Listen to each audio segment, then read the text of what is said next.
Hello students, मैं आपके लिए आज फिर से लेके आ गया हूँ आर्मी अग्निवीर जीडी का प्रैक्टिस टेस्ट। ठीक है, जैसे कि देखो ये मॉडल पेपर टाइप में होने वाला है। इसमें आपको ये बेनिफिट मिलने वाला है कि ऐसे क्वेश्चंस आपके शिफ्ट में आ सकते हैं या फिर इसी लेवल के आ सकते हैं। ठीक है, तो इसे मिस मत करना और ये मत सोचना कि ये टाइम का वेस्ट हो जाएगा। आपको बहुत छोटी सी वीडियो है तो जल्दी से आप देख के इसे कंप्लीट कर लो। ठीक है, इसमें आपको जनरल नॉलेज और जनरल साइंस के क्वेश्चन मिलने वाले हैं।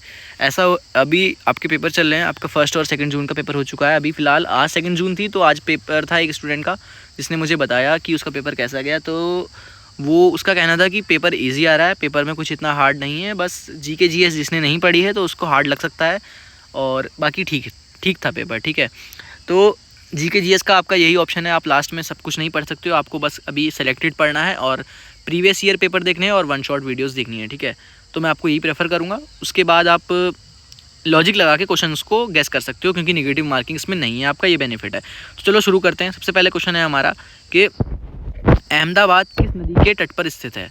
तो अहमदाबाद किस नदी के तट पर स्थित है, उसका आंसर होने वाला है साबरमती नदी। ठीक है, देखो अहमदाबाद साबरमती नदी से मैं आपको रिलेट करा दूं। साबरमती आश्रम कहाँ है, आपने सुना होगा गांधी जी कहाँ से थे, अहमदाबाद से। तो साबरमती को आप रिलेट कर लो अहमदाबाद से, आपको 4 ऑप्शन में ये आंसर मिल जाएगा।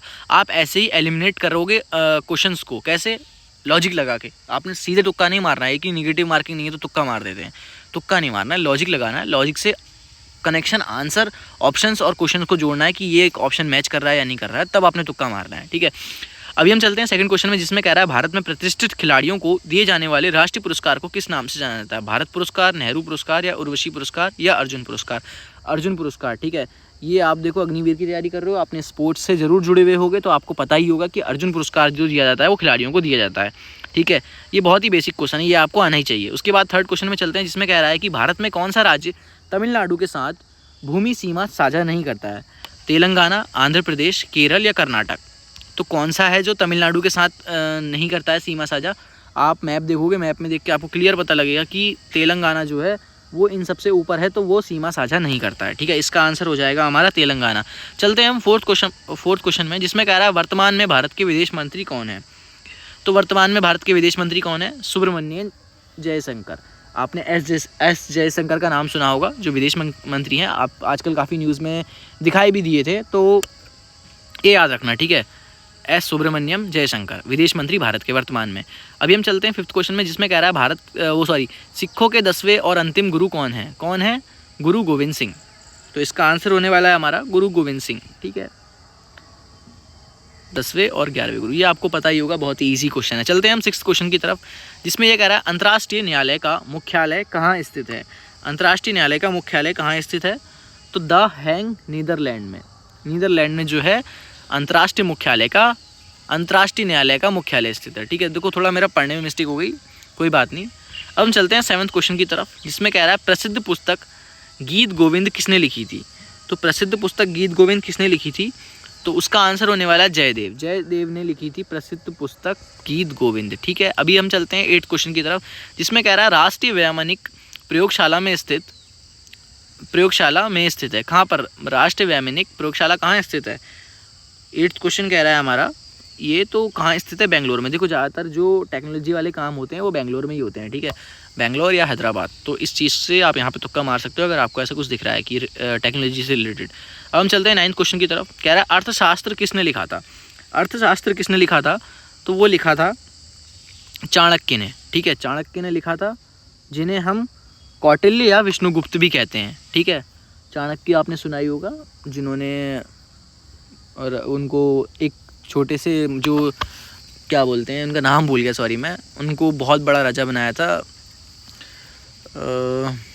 भूल गया मैं, पता नहीं, अभी मेरे को माइंड में नहीं आ रहा उनका नाम। ठीक है, एकदम से निकल गया देखो, और बहुत ही फेमस नाम है उनका राजा का जो बने थे। ठीक है, तो ये हो गया 9th का हमारा चाणक्य। ठीक है, अभी हम चलते हैं 10th क्वेश्चन की तरफ, जिसमें कह रहा है भारत छोड़ो आंदोलन कब शुरू हुआ था।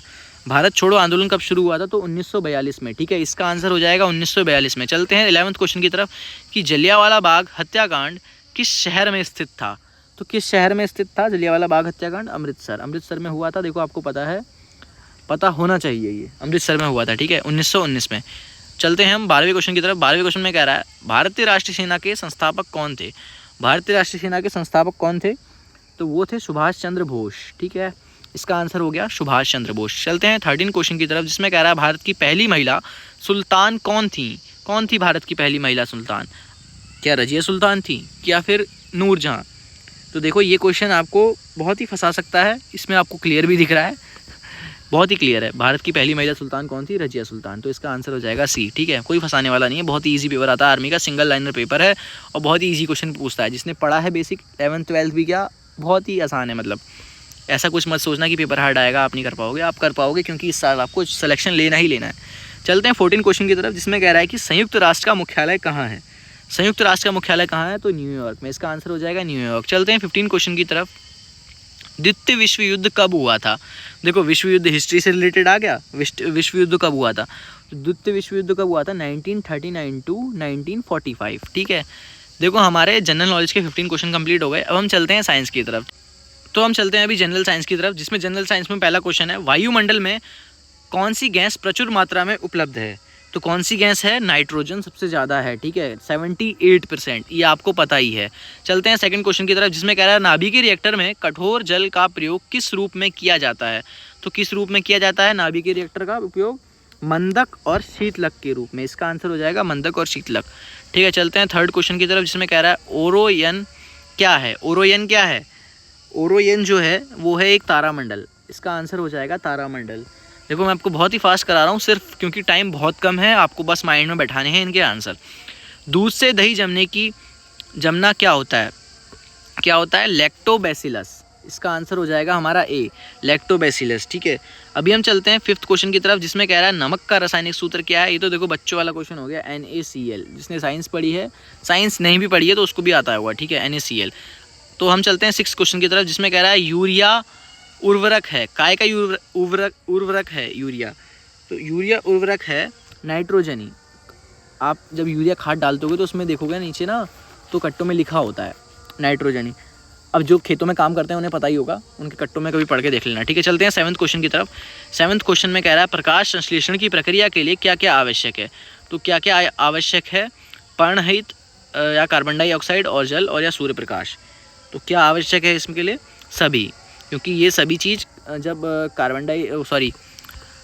प्रकाश संश्लेषण की प्रक्रिया होती है पौधे में, तो ये सभी चीज़ों की ज़रूरत होती है, जल की भी, कार्बन डाइऑक्साइड की भी और सूर्य के प्रकाश की भी और पर्णहरित की भी। तो हम चलते हैं 8 क्वेश्चन में, प्रकाश के एक स्पेक्ट्रम में कितने रंग होते हैं? तो कितने रंग होते हैं प्रकाश के एक स्पेक्ट्रम में? तो इसका आंसर हो जाएगा 7 रंग होते हैं स्पेक्ट्रम में, ठीक है। 9th क्वेश्चन में चलते हैं, पोलियो किसके कारण होता है? देखो ये क्वेश्चन बहुत ही ट्रेंडिंग में है, पोलियो किसके कारण होता है? ये क्वेश्चन जो आर्मी की वेबसाइट है जहाँ पर मॉक टेस्ट डाले गए थे, तो उसमें ये क्वेश्चन भी था। तो किसके कारण होता है? पोलियो जो है एक वायरस है, ठीक है, इसका आंसर हो जाएगा हमारा डी। तो अभी हम चलते हैं 10th क्वेश्चन की तरफ, जिसमें कह रहा है ऑक्सीजन की खोज किसके द्वारा की गई थी?